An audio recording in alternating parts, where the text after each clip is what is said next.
First and foremost, I appreciate God for this privilege to make a presentation.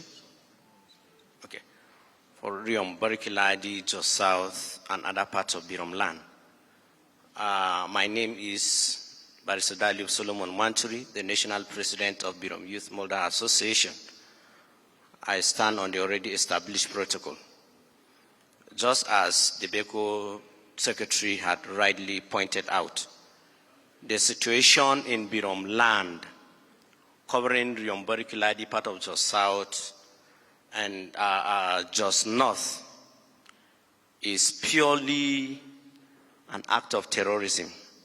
Though at the onset, it was more of a religious crisis from 2001, but when it gets to 2010, from that point, particularly 2015, it was more of an ethnic cleansing mission perpetrated solely by Fulani, militia or militant or headers, as you may put it.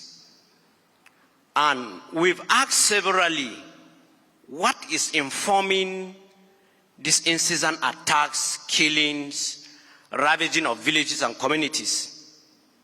It dawned on us by the activities of the attackers that one, the essence is to take over the land.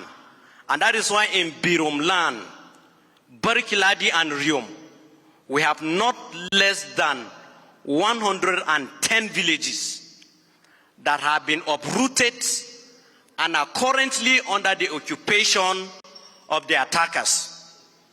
We've cried out aloud and little or no attention has been given. That even at the moment, as at this week on Monday, there was an expansion of the land grabbing mission of the Fulanis, particularly witnessed in Jol community, where they went in the broad daylight after sacking the village of the Riom local government council chairman, present one. They went and started cultivating the lands, allocating it for themselves.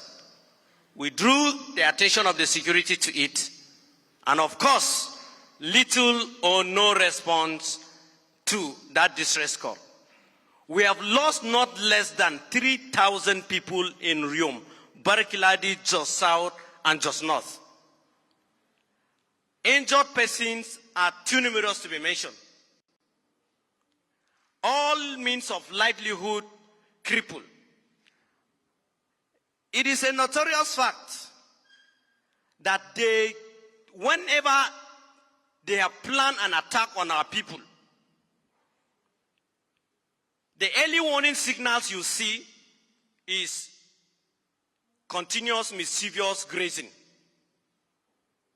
isolated ambushes, threats, and all this will be reported to the appropriate authorities before time. And another notorious fact which no security agent will ever deny is that there will always be early warning signals given to the appropriate authorities for necessary action. And attacks will be unleashed, consummated after an hour or two. Then you will see the arrival of security. However, I must commend the present security formation in the state, particularly the Operation Safe Haven and the police, because ever since the assumption of office of His Excellency Barrister Caleb Manasseh Mutfwang, and also President Bola Ahmed Tinubu, sincerely speaking, we have seen what is called timely response to distress calls and situations. Before now, or before the assumption of office of these principal public officers, and also Major General A.E. Abubakar, before now, communities will be attacked 11 hours. There are times that it happened in 2018 Just to pick a community as a case study, on the 2nd day of October 2018, when Jos community was attacked, 3 days before the attack, there was an early warning signal given and timely reported to the security.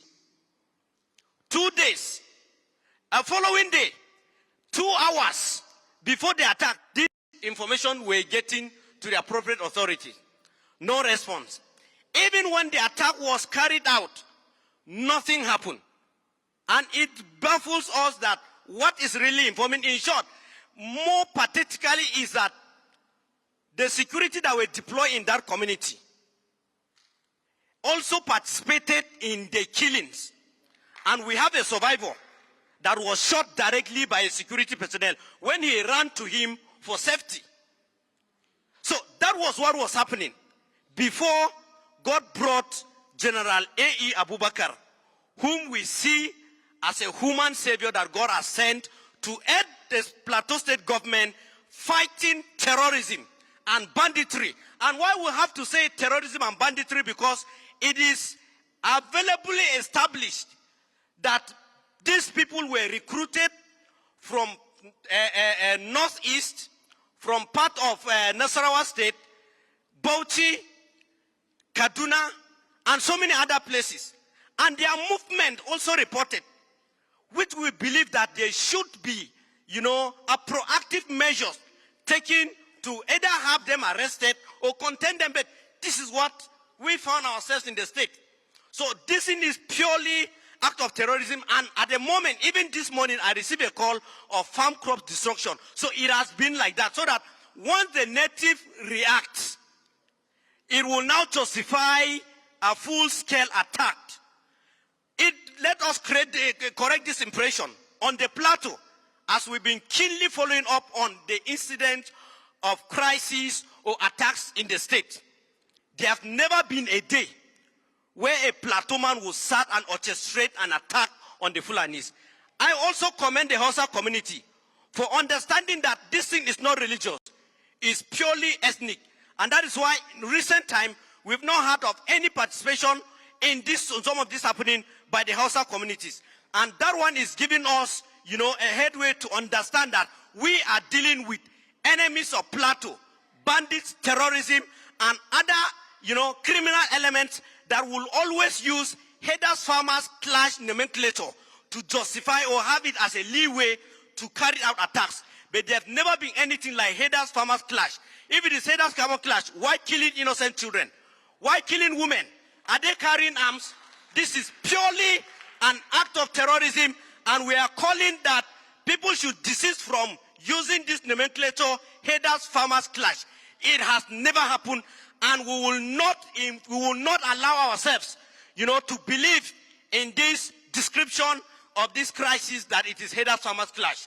I think that is a summary of my submission. Thank you very much.